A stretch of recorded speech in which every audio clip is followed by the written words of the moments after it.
Pinupuri ka namin, O Diyos, Ama, Anak at Espiritu Santo.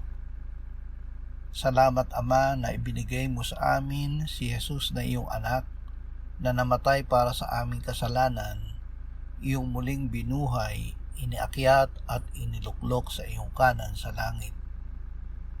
Salamat na ibinigay mo sa amin ang iyong banal na Espiritu at sa pamamagitan niya ay ibinuhos mo ang iyong pag-ibig sa aming puso.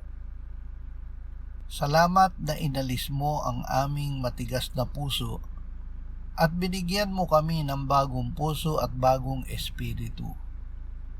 Isinusuko namin sa iyo ang aming buong pagkatao upang kami ay tapat at maingat na sumunod sa iyong salita. Amen.